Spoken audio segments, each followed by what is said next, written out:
Bonjour à tous, je bénis le Seigneur pour tous ceux et celles qui m'écoutent. Nous retrouvons aujourd'hui toujours pour ce même thème sur Boost ta vie spirituelle. Alors aujourd'hui nous allons parler sur la grâce cachée derrière le prénom Ruth. La grâce cachée derrière le prénom Ruth. Alors ici nous sommes dans le livre de Ruth. Le livre de Ruth ici est un livre historique qui raconte normalement l'histoire du peuple d'Israël. Mais ici cela raconte spécifiquement l'histoire d'une femme appelée ici Ruth. Donc ici le nom ici Ruth, nous allons parler ici du nom Ruth. Ici, Ruth était une femme moabite qui vivait dans le peuple de Moab avec une fille aussi nommée Orpa. Mais normalement, lorsque le chapitre commence, nous voyons ici dans le livre du chapitre 1, dans le livre de Ruth, ici, c'était dans les temps de juges. La Bible dit au chapitre 1, verset 1er, il y eut une famine dans le pays et un homme de Bethléem de Juda partit avec sa femme et ses deux fils pour faire séjour dans le pays de Moab. Le nom de cet homme était Elimelech, celui de sa femme Naomi, et ses deux fils s'appelaient Machlon et Kiljon. Ils étaient Éphrasiens de Bethléem, de Juda. Arrivés au pays de Moab, ils fixèrent leur demeure. Elimelech, mari de Naomi, mourut, et elle resta avec ses deux fils. Ils prirent des femmes moabites, dont l'une se nommait Orpa et l'autre Ruth. Ils habitèrent là environ 10 ans. Machlon et Kiljon moururent aussi tous les deux, et Naomi resta privée de ses deux fils et de son mari. Alors, dans cette histoire, ce que j'ai envie de vous amener à comprendre, c'est que lorsque nous commençons d'abord par Naomi, ici, le prénom Naomi ici puise son origine du prénom hébraïque Naomi, ce qui signifie ici gracieuse. Donc le prénom Naomi est un dérivé du prénom hébraïque Naomi qui signifie gracieuse. Et Ruth ici vient de l'hébreu Ruth qui peut se traduire par compagne. Donc ici, cela veut dire compagnie. Mais lorsqu'on parle de Orpa, Orpa ici veut dire opiniâtre. Donc quelqu'un d'opiniâtre ici, c'est quelqu'un qui est tenace dans ses idées, dans ses résolutions, qui ne cède pas et qui ne change pas sa décision. Maintenant, ici, Ruth ici était choisie avec Orpa par Naomi, dans le pays de Moab. Lorsque Naomi et son mari Elimelech ont quitté leur pays suite sûrement à une famine, sont arrivés dans ce pays maintenant pour chercher des vivres avec leurs deux fils. Premièrement, c'est Elimelech qui meurt. Et deuxièmement, ce sont ses deux fils qui le suivent. Alors maintenant, lorsque Naomi apprend que le Seigneur a visité son pays et lui a comblé de ses biens, maintenant elle veut se séparer de ces deux jeunes filles-là pour les laisser maintenant retourner auprès de leur mère. Lorsqu'elle retourne maintenant, lorsqu'elle s'apprête à retourner, c'est d'abord Ruth qui insiste et qui veut rester et s'attacher à Naomi. Mais dans tout ceci, pendant ces instances-là, Orpa avait déjà pris sa décision et elle avait résolu en son cœur que moi je dois retourner. Et alors elle embrassa Naomi et elle se sépara de Naomi ainsi que de Ruth. Mais Ruth dans sa décision avait pris l'engagement de s'attacher à Naomi et de vivre avec elle. Et voici cette décision qu'elle prend. Elle dit ici que ton Dieu sera mon Dieu. Tes décisions seront les miennes. Elle s'attache à Naomi et elle s'attribue toutes les valeurs de Naomi.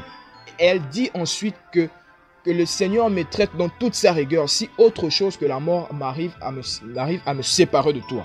Alors dans tout ceci, Ruth ne pouvait que laisser faire.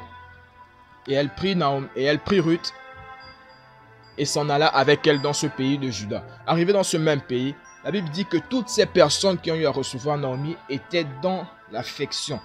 Ils étaient tous affligés du fait de tout ce qui s'est passé dans la vie de Naomi. Et voici que Naomi change son nom et elle s'appelle maintenant, elle s'appelle Mara. Elle dit, appelez-moi Mara car le Tout-Puissant m'a rempli d'amertume. Et elle était affligée par rapport à tout ce qui s'est passé. Et pendant tout ce temps, Ruth continuait toujours de vivre avec Naomi. Et lorsqu'elles arrivent maintenant, pendant un moment où elle demande à Ruth, vas-y dans tel champ. Et tu iras glaner du blé, tu iras glaner des épices. Donc tu iras recueillir tout ceci pour que nous puissions avoir de quoi manger. Arrivé dans ce champ-là, Marc a eu à travailler pendant longtemps. Et lorsqu'elle est arrivée dans ce champ, la Bible dit que le propriétaire Boaz du champ est arrivé. Et qu'il a remarqué la jeune fille, il a demandé à ses serviteurs, mais d'où vient cette jeune fille? Et ils l'ont relaté, ils ont dit tout ce qui s'est passé par rapport à Naomi, qu'elle est arrivée avec Naomi et qu'elle a travaillé ici depuis le matin et qu'elle s'est reposée qu'un court instant. Alors, il donne même cette autorisation encore à Ruth pour dire que voici, tu as l'autorisation de couper tout ce que tu veux et de boire même de l'eau que mes serviteurs ici ont puisée. Nous voyons ici que, après tout ceci, Ruth a eu à agir et a eu à obéir selon les orientations que lui a données Naomi. Et elle a bénéficié des grâces. Et elle a même bénéficié aussi des mariages aussi glorieux. Le livre de Ruth ici parle du premier chapitre jusqu'au chapitre 4. Donc c'est un livre qui raconte une courte histoire selon ce qu'a eu à vivre cette femme nommée ici Ruth. Pour dire que nous pouvons bénéficier des grâces, nous pouvons bénéficier des bienfaits de Dieu, des bénédictions de Dieu. Si toutefois nous refusons de nous appuyer sur nous-mêmes et nous faisons confiance à Dieu. Ici, lorsque Ruth est partie de chez elle. Elle ne s'attendait pas à recevoir tous ses bienfaits. Elle ne s'attendait pas à recevoir toutes ses grâces. Mais c'est en étant attachée à cette femme Naomi. Souvent, nous pouvons être attachés à des personnes qui sont bénéfiques pour nous. Et souvent, nous pouvons être attachés à des personnes qui sont des personnes même néfastes pour nos vies. Regardez, ici, des gens peuvent partir lorsqu'ils sont avec vous. Ils peuvent décider de partir lorsqu'ils sont avec vous. Quand ils veulent. Mais ils ne reviendront jamais lorsqu'ils voudront. Ils ne reviendront jamais quand ils voudront. Laisse les gens partir s'ils veulent s'éloigner de toi. Mais ne leur donne plus la même place qu'ils avaient auparavant lorsqu'ils reviendront. Souvent, nous avons tendance à nous attacher à des personnes toxiques de notre vie. Toxiques pour nous. Parce que quand nous nous sentons seuls, nous voulons être attachés à quelqu'un. Nous voulons nous rapprocher de quelqu'un. Mais ce n'est pas ce que Ruth a eu à faire. Pourtant, elle avait été choisie en même temps que Orpa. Elle aurait pu prendre la décision de partir avec Orpa. Mais non, elle a pris la décision de s'attacher avec Naomi, une jeune femme qu'elle ne connaissait pas. Et de surcroît, elle est rentrée dans un peuple étranger, là où elle a trouvé grâce aux yeux de Dieu. La Bible dit que lorsqu'elle s'est mariée avec cet homme, Boaz, l'Éternel l'a permis d'enfanter un enfant qui s'appelait Obed. Obed qui fut quelque temps aussi après le père d'Isaïe et Isaïe qui fut le père de David. Donc autrement dit, Obed ici est le grand-père de David. Donc ici Ruth, ici est l'arrière-grand-mère de David. Donc ils étaient issus de cette même lignée-là. Voici la lignée ici de David, d'où David provient. Et par rapport à tout ceci, la Bible dit que Naomi était remplie de grâce et elle garda cet enfant avec précieux, avec amour. Elle garda cet enfant auprès de son sein. Et Ruth a eu à vivre comme ça une vie heureuse. Et même dans tout ce temps, pendant tout ce temps, Dieu a toujours continué à se manifester. Et on peut même se dire aussi que Orpa, depuis là où elle est partie, sûrement elle a eu à entendre des échos. Elle a eu à écouter ceci, elle a eu à écouter cela, que voici comment celle qui était avec elle a eu à bénéficier de toutes ces grâces. Et elle a joui de tout ceci. Et sûrement Orpa n'était pas contente, sûrement elle regrettait. Pour dire, sûrement que aujourd'hui tu vis des grâces, tu vis des bénédictions. Et des personnes qui sont séparées de toi lorsque tu n'avais rien sont en train de regretter et veulent maintenant revenir. Et ils se posent des questions, comment faire pour revenir? Mais maintenant, ne leur donne plus la même place qu'ils avaient auparavant. Sinon, celui qui t'a blessé la première fois pourra te tuer la deuxième fois. Ne diminue jamais ta lumière pour mettre les autres à l'aise autour de toi. Non. S'ils ne veulent pas te voir réussir, c'est qu'ils ne veulent pas être autour de toi. Nous avons tendance à diminuer nos valeurs. Nous avons tendance à diminuer, à réduire nos principes pour mettre les gens qui sont autour de nous à l'aise. Non.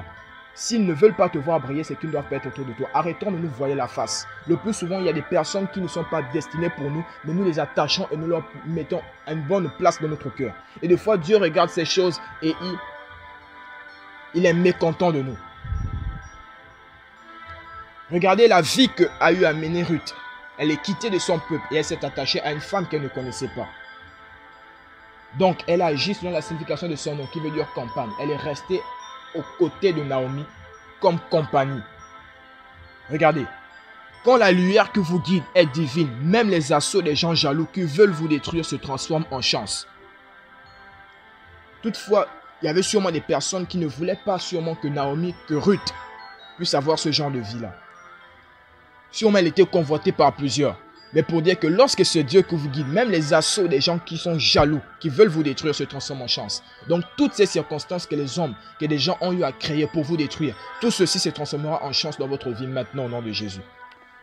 Alors, je bénis le Seigneur encore pour tous ceux et celles qui ont écouté cette histoire. C'était pour nous remémorer l'histoire de Ruth. C'était pour que nous puissions connaître la réalité cachée derrière le prénom Ruth et la grâce qui l'accompagnait par rapport aux actions qu'elle a eu à poser. Donc, nous comprenons ici, pour terminer, que par rapport à nos actions, nous pouvons bénéficier des grâces que Dieu nous donne. Et par rapport à notre entêtement, nous pouvons bénéficier aussi des malédictions que le diable donne. Alors, le plus souvent, attachons-nous à la parole de l'Éternel et non à notre entêtement. Car c'est ce que nous pensons en nous-mêmes souvent qui peut nous détruire. C'est ce que nous pensons souvent en nous-mêmes qui peut nous détruire. Alors je bénis le Seigneur pour tous ceux et celles qui ont écouté ce message. Je prie que Dieu vous remplisse de sa sagesse dans le nom puissant de Jésus-Christ. Shalom à tous.